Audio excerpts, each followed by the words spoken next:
Welcome to For Science Salah Lotfy channel. In this special feature, we proudly present a guide to radiation safety terminology by Professor Dr. Omar Desouky, Professor of Radiation Biophysics and a leading radiation protection expert at the National Center for Radiation Research and Technology, part of the Egyptian Atomic Energy Authority. Whether you are a student, a researcher, or simply curious about the science behind radiation, this guide offers clear explanations of key terms, from atomic structure to decay chains, radiation types, and international safety standards. Understanding radiation is not just for scientists, it is for anyone living in a world shaped by medical imaging, nuclear energy, and space exploration. Stay with us as we unpack this essential guide only here on For Science Salah Lotfy channel. Knowledge that protects, science that empowers.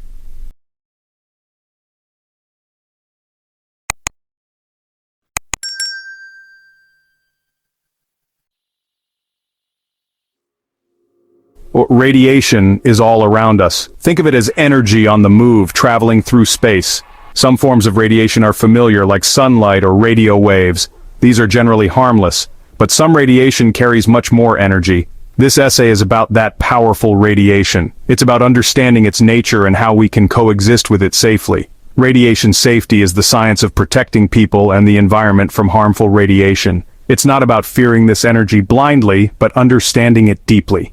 By learning the rules of radiation, we empower ourselves. This knowledge allows us to harness radiation's benefits while minimizing its risks. Radiation can be a source of immense good, helping doctors heal the sick and scientists explore the cosmos. Yet, if mishandled, it can be dangerous. Our journey involves learning to manage this powerful force wisely. This essay will guide you on this journey of discovery. So, let us begin our cosmic voyage into the heart of the atom and the energy it holds. The key term we need to understand is ionizing radiation. This is high-energy radiation that can knock electrons away from atoms. First up are alpha particles, the heavy cannonballs of the subatomic world. An alpha particle is the nucleus of a helium atom. They don't travel far and can be stopped by a sheet of paper or skin. However, if alpha-emitting materials get inside your body, they can cause significant damage. Next, we have beta particles, which are fast-moving electrons or positrons. They can penetrate further than alpha particles and require denser materials like aluminum to stop them. Finally, we have gamma rays and X-rays, which are pure electromagnetic energy. They are highly penetrating and require thick layers of dense materials like lead to reduce their intensity. Gamma rays originate from the nucleus of an atom, while X-rays are generated by electron interactions. Neutrons, uncharged particles found in atomic nuclei, can also be very penetrating. Understanding these particles and rays is crucial for radiation safety. They each interact with matter in unique ways, making them both useful and potentially hazardous. How do we measure something invisible, tasteless, and odorless? By observing its effects and sources. One fundamental concept is activity, measured in becquerels, BQ. Another crucial term is half-life, the time it takes for half of the radioactive atoms in a sample to decay. Once radiation is emitted, we measure its interaction with materials, including our bodies. This brings us to absorbed dose, measured in grays, GY. Not all ionizing radiation has the same biological effect, even if they deposit the same energy. To account for this, we use equivalent dose, measured in sieverts, SV. Finally, we have effective dose, which considers the varying sensitivities of different organs and tissues. The effective dose provides the best overall estimate of the potential long-term health risk from radiation exposure. These measurements help us understand and manage radiation's impact on our health. They are essential tools in the science of radiation safety. By quantifying radiation, we can better protect ourselves and the environment. Exposure to ionizing radiation can occur in two primary ways, external and internal. External exposure happens when the source of radiation is outside your body. Examples include medical X-rays or radiation from the environment. Shielding and distance are key protectors here. Internal exposure occurs if radioactive material gets inside your body. This can happen through inhalation, ingestion, or open wounds. Once inside, the radioactive atoms emit radiation that directly affects your internal organs. Preventing intake is paramount. The ALARA principle, as low as reasonably achievable, guides radiation safety. Minimize time near a radiation source, maximize distance, and use appropriate shielding. Radiation detectors are our tools for detecting and measuring radiation. Devices like Geiger-Müller counters and personal dosimeters help us monitor and manage exposure. These instruments make the unseen visible and help ensure our safety. Radiation is not solely a hazard, it is also a powerful tool. In medicine, diagnostic X-rays and CT scans allow doctors to see inside the body without surgery. Nuclear medicine uses radiotracers to diagnose and monitor diseases. Radiotherapy targets cancerous cells with high-energy radiation. Radiation is also used for sterilizing medical instruments and pharmaceuticals. In industry, nuclear power plants generate electricity using controlled nuclear fission. Radioactive sources measure material thickness and monitor flow rates in manufacturing. Radiation is used for non-destructive testing, ensuring structural integrity and safety. Cosmic rays and naturally occurring radioactive elements are part of our environment. Even our bodies contain small amounts of radioactive isotopes. Radiation is an inescapable part of existence. Understanding and respecting its power allows us to harness its benefits. By balancing its benefits with safety standards, we can unlock its potential for the betterment of all. This journey involves continuous research and rigorous safety measures. Radiation is a cosmic responsibility that we must manage wisely. Hey everyone, Professor Dr. Omar Desouky here. He is Professor of Radiation Biophysics and Radiation Protection Expert at the National Center for Radiation Research and Technology, Egyptian Atomic Energy Authority. Today, we're diving into something you can't see, smell, or taste, but it's all around us. Radiation. Radiation is simply energy traveling through space. Sometimes natural, like sunlight, sometimes from radioactive materials. Let's explore how we measure this invisible energy and, most importantly, how to stay safe around it. To understand radiation, we need to know how to measure it. The absorbed dose, measured in grays, GY, tells us how much energy is deposited in a material, but not all radiation is equally harmful. The equivalent dose, measured in sieverts, SV, factors in the type of radiation and its biological impact. Alpha particles, for example, are more damaging than X-rays, so their weighting factor is higher. The effective dose, also in sieverts, considers which organs are exposed and their sensitivity. This helps us estimate the overall risk to the body and compare exposures from different sources. These measurements are crucial for setting safety limits and making informed decisions. In short, grays measure energy absorbed, sieverts measure biological effect. Understanding these units is the foundation of radiation safety. Radiation comes in several forms, each with its own unique characteristics and potential impact on our health. It's crucial to understand these differences to better protect ourselves. Alpha particles, beta particles, gamma rays, X-rays, and neutrons. These are all examples of radiation that can interact with our bodies in different ways. Alpha particles are heavy and easily blocked, even by something as thin as a sheet of paper. But they are dangerous if inhaled or ingested, because they can cause significant damage to sensitive internal tissues. Beta particles can penetrate skin and cause burns, similar to sunburns, but potentially more severe, while gamma rays and X-rays are much more penetrating and can pass through the body with relative ease, potentially damaging internal organs as they traverse through tissues and cells. These types are ionizing, meaning they can disrupt cells and DNA, potentially leading to long-term health problems. High doses received in a short time can cause acute radiation syndrome, ARS, a serious condition, with symptoms like nausea, fatigue, and hair loss, among other severe effects. ARS is a deterministic effect, meaning that severity depends on the dose received, and there's a dose threshold below which the effect won't occur. Stochastic effects like cancer, on the other hand, can occur at any dose, even very low doses. The risk increases with exposure, but the severity of the effect, if it occurs, does not depend on the dose. Think of it like a lottery. More exposure, higher chance of winning, but the outcome itself is random. Understanding these different types of effects helps us set safe exposure limits and guidelines. The key is minimizing unnecessary exposure to all forms of radiation whenever possible. Radiation exposure can come from a variety of sources. One common type of exposure is external, such as that received from X-ray machines in medical settings. These machines emit radiation to help doctors visualize the internal structures of the body. Radiation exposure can also be internal. This occurs when radioactive material enters the body through inhalation, ingestion, or absorption.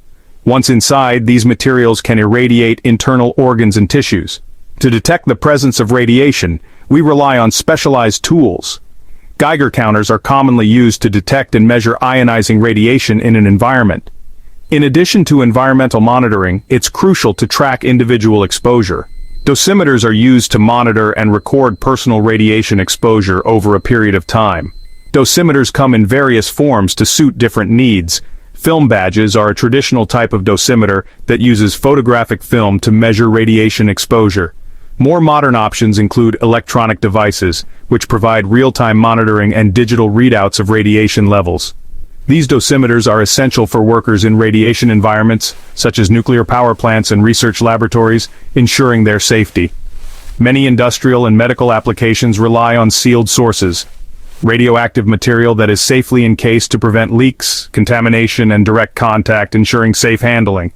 These sealed sources are commonly used in medical treatments such as radiation therapy for cancer. They are also used in industrial radiography, a non-destructive testing method used to inspect materials and structures. These applications often utilize materials like iridium-192, a common isotope used in industrial radiography, and cobalt-60, which is frequently used in medical radiation therapy and industrial gauging. Sealed sources allow us to harness the benefits of radiation in a controlled manner while minimizing the potential risks to people and the environment. The type and energy of radiation emitted, as well as the half-life of the radioactive material, which determines how quickly it decays, are critical factors that determine its specific use and the necessary safety protocols. A thorough understanding of radiation sources and detection methods is key to ensuring safe handling practices. With the right tools, proper training, and adherence to safety precautions, we can continue to use radiation effectively and safely across a wide range of applications, from medicine to industry. Always respect the potential risks associated with radiation exposure. Remember, safety starts with awareness and a commitment to following established safety procedures. Safety is the top priority. It's not just a rule, it's a mindset. This is especially true when working with radiation. We must always be vigilant and proactive. The ALARA principle, a cornerstone of radiation safety, as low as reasonably achievable, guides our actions. It means we always minimize exposure, striving to keep it as low as possible, even when we're already below legal limits. This proactive approach ensures the highest level of safety. Time, distance, and shielding are our main tools. The fundamental principles we rely on: we spend less time near sources, reducing our overall exposure; we stay farther away, utilizing the inverse square law to our advantage; and we use protective barriers, strategically placed to absorb radiation. Regulatory bodies set dose limits. These are the maximum permissible exposures. For workers, the limit is typically 20 millisieverts per year, while for the public it's just 1 millisievert, reflecting a more conservative approach. Shielding materials vary, each effective against different types of radiation. Paper is sufficient for alpha particles, plastic or aluminum works well for beta particles, and dense materials like lead or concrete are essential for gamma and X-rays. The half-value layer, HVL, tells us how much material is needed to cut radiation intensity in half, providing a practical measure of shielding effectiveness. Each HVL reduces exposure by 50%, so more layers mean more protection, compounding the reduction in radiation. Choosing the right shielding is crucial for safety, ensuring optimal protection against specific radiation types. Following ALARA and dose limits keeps risks acceptably low, maintaining a safe working environment. Smart practices and proper barriers protect both people and equipment, minimizing potential damage and exposure. Remember, every bit of reduction matters, contributing to a safer and healthier environment for everyone. How does radiation interact with matter? For photons like X-rays and gamma rays, three main processes occur: the photoelectric effect, Compton scattering, and pair production. The photoelectric effect absorbs photons in dense materials, key for medical imaging. Compton scattering causes photons to bounce off electrons, losing energy and changing direction, important in tissue and detectors. At very high energies, pair production turns a photon into an electron and a positron, which quickly annihilate, creating more photons. We measure these energies in electron volts, EV, kiloelectron volts, keV, and mega-electron volts, MeV. Medical X-rays are usually tens to hundreds of keV. Gamma rays can reach several MeV. These interactions explain why different materials shield radiation differently. Understanding them helps us design better protection and detection. The physics behind radiation is the key to safe and effective use. Workers in radiation environments wear dosimeters, checked regularly to ensure exposures stay within safe limits. Detailed records and proactive safety measures are essential. In some nuclear reactors, you might see a blue glow, Cherenkov radiation, caused by particles moving faster than light in water. Controlled areas restrict access and require protective gear, dosimeters, and contamination checks. Clear signage and training are vital for safety. Radiation isn't just man-made. Natural background radiation comes from cosmic rays and the Earth itself. Human activities can concentrate natural radioactive materials, creating tenorm, like in mining or oil and gas. Managing tenorm is crucial to prevent elevated exposures. Awareness of both natural and artificial sources is part of comprehensive radiation protection. Safety depends on vigilance and knowledge. Nuclear fission powers reactors and releases immense energy. When a heavy nucleus like uranium absorbs a neutron, it splits, releasing energy and more neutrons, fueling a chain reaction. Controlled chain reactions generate electricity. Uncontrolled ones can be dangerous. Plutonium-239 and enriched uranium are key fuels. Both require careful handling due to long half-lives and high radiotoxicity. Enrichment increases uranium-235 content for efficient reactor fuel. The energy from fission comes from converting a tiny amount of mass into energy. Einstein's ELMC2 in action. Fission produces radioactive waste requiring secure management and disposal. Harnessing nuclear power means balancing energy benefits with strict safety and security. Understanding fission is essential for safe, responsible use. The stakes are high, but so are the rewards. We've explored radiation's forms, how we measure and detect it, and how it affects us. Understanding absorbed equivalent and effective doses guides safety decisions. Knowing the difference between deterministic and stochastic effects helps set exposure limits and safety strategies. Tools like Geiger counters, dosimeters, and shielding materials are essential for protection. By applying scientific principles and following guidelines like ALARA, we can use radiation's benefits while minimizing risks. Knowledge truly is our best shield. Thanks for joining me on this radiant adventure. Radiation, what is it? It's energy that travels. It can travel as waves or as tiny particles. This energy comes from many places. The sun sends us radiation. Rocks in the ground can give off radiation. Even bananas have a tiny bit of natural radiation. It's truly all around us all the time. Some of this radiation is perfectly natural. Other types are human-made, created by technologies we've developed. We use these human-made types for some really amazing things, from seeing inside our bodies to generating electricity. But because it's so powerful, we also really need to understand it. Understanding radiation is super important for staying safe. Let's explore this invisible world together, shall we? It's going to be quite a journey into the science of energy. Why is radiation so important to talk about? Well, it has what you might call a dual nature. It can be incredibly helpful to us. Think about X-rays, for instance. They allow doctors to see pictures of your bones if you think you've broken one. Or consider nuclear power plants. They use radiation to generate electricity for our homes and schools. How do we even know that radiation is present? Most of the time we cannot see it, we cannot smell it, we cannot taste it. That is where careful measurement comes into play.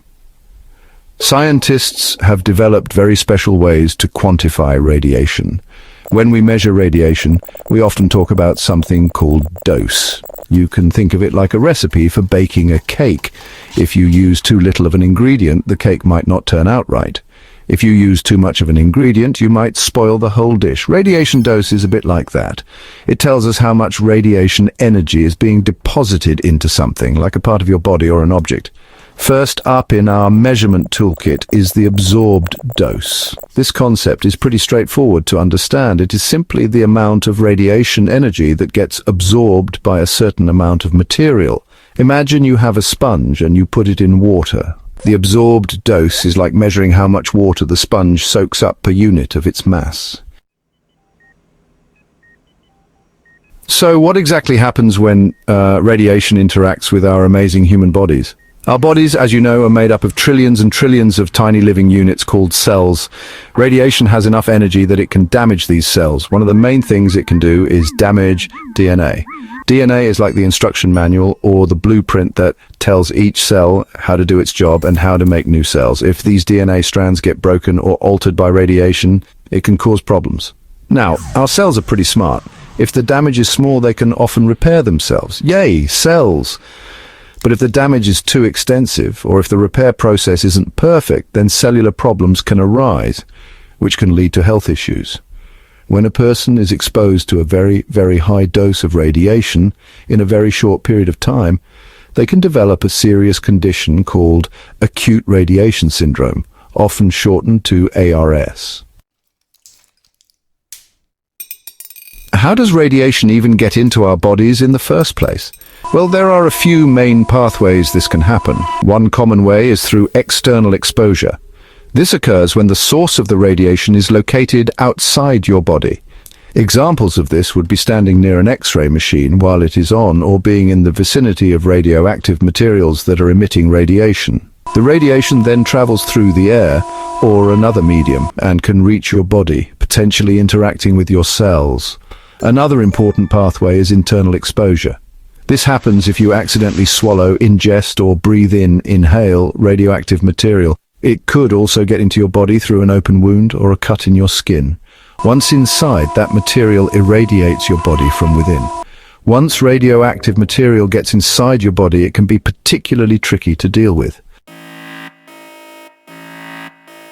Section 5. Playing it safe, the rules of radiation. With all this discussion about the potential harm that radiation can cause, how do we make absolutely sure that we are safe when we use it or when we are around it? Well, scientists and safety experts have developed a set of very important guiding principles and rules to follow. One of the most fundamental and widely accepted ideas in the field of radiation protection is known as the ALARA principle.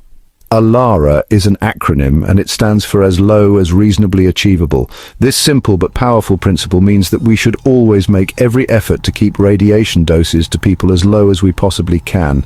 We do not just aim to stay below the legally established limits, we aim to do even better than that, if it is reasonable and practical to do so. The ALARA principle is often broken down into three main practical components or strategies. The first one is time. The less time you spend near a source of radiation, the lower your radiation dose will be. This makes sense, right? So, if you are working with radioactive materials or near a radiation-producing machine, you should plan your work to be as efficient as possible to minimize your exposure time. The second component is distance. The farther away you are from a radiation source, the lower your dose will be. Section 6, blocking the beams. Shields up. Let's talk a little more about shielding because it is such a super important way to protect ourselves from unwanted radiation exposure. The basic fundamental idea behind shielding is to place a suitable material between ourselves or any sensitive equipment and the source of the radiation. This material will then interact with the radiation, absorbing some or all of its energy. It is kind of like using an umbrella when it is raining heavily. The umbrella fabric blocks the raindrops from hitting you and getting you wet. In a similar way, shielding material blocks or significantly reduces the amount of radiation that can pass through it. The best type of shielding material to use depends very much on the type and energy of the radiation we are trying to stop. Different kinds of radiation have different superpowers when it comes to their ability to penetrate through materials. Alpha particles, for instance, are relatively big and heavy compared to other types of radiation. They also carry a double positive charge. Because of these characteristics, they do not travel very far in air, and they can be stopped very easily by something as thin and simple as a single sheet of paper. Section 7. Radiation at work, from hospitals to power plants. Radiation is not just something that we need to protect ourselves against, it is also an incredibly useful tool that benefits us in many different ways. One of the biggest and most important areas where we use radiation is in the field of medicine. Think about X-rays, for example. They are a type of electromagnetic radiation that can pass through soft tissues but are absorbed more by denser materials like bones. This allows doctors to create images of the inside of your body, helping them to find broken bones, check for pneumonia in your lungs, or look for dental problems. Then there are computed tomography scans, or CT scans. These use special X-ray equipment and computers to create detailed cross-sectional, three-dimensional images of your organs and tissues. These diagnostic tools are absolutely amazing for diagnosing a wide range of illnesses and injuries. Radiation also plays a crucial role in treating certain diseases, most notably cancer. This type of treatment is called radiotherapy or radiation therapy. Section 8, nature's glow and splitting atoms, tenorm and fission. Did you know that some radiation is naturally present all around us, in the earth, in the air, and even in our own bodies? And sometimes human activities can unintentionally concentrate these naturally occurring radioactive materials. This brings us to the concept of tenorm. That is a rather long acronym that stands for Technologically Enhanced Naturally Occurring Radioactive Materials. Wow, that is quite a mouthful, isn't it? Basically, what it means is that some rocks, soils and minerals naturally contain small amounts of radioactive elements, like uranium, thorium and radium, and their decay products like radon gas. Usually, these radioactive elements are spread out very thinly in the environment, and the radiation levels they produce are quite low and part of our natural background radiation. However, certain industrial processes can inadvertently bring these naturally occurring radioactive materials to the surface, or they can concentrate them in various products, byproducts, or wastes. For example, mining operations for phosphate, coal, or metals can bring up rocks and ores that are rich in natural radioactivity. Oil and gas drilling can bring up underground water, scale, and sludge that sometimes contain concentrated natural radioactive elements like radium. Even some water treatment process or the production of certain building materials can lead to the concentration of these materials. Section 9. Wrapping up radiation knowledge is power and safety. Phew! We have certainly covered a lot of scientific ground together today, haven't we? We have taken a fascinating journey into the often invisible but always present world of radiation. We learned that radiation is essentially energy that travels through space or matter, either as waves or as energetic particles. It comes from many different natural sources, like the sun and the earth itself, and also from various human-made sources and technologies. We saw how this energy is carefully measured using important concepts like absorbed dose, which tells us the energy deposited, equivalent dose, which accounts for the type of radiation, and effective dose, which considers the sensitivity of different body organs. These measurements help us to quantify the unseen and to better understand its potential impact on us. We also explored the different ways that radiation can affect our health. We learned about the serious immediate effects of acute radiation syndrome, which can occur if a person receives a very high dose of radiation in a short time. We also discussed the long-term probabilistic health risks, with the main concern being an increased chance of developing cancer many years after an exposure. We discovered how radiation can get into our bodies, either from external sources or by internal contamination if radioactive materials are ingested or inhaled. Welcome to For Science Salah Lotfy channel. We would like to extend our deepest gratitude to Professor Dr. Omar Desouky, Professor of Radiation Biophysics and Radiation Protection Expert at the National Center for Radiation Research and Technology, Egyptian Atomic Energy Authority.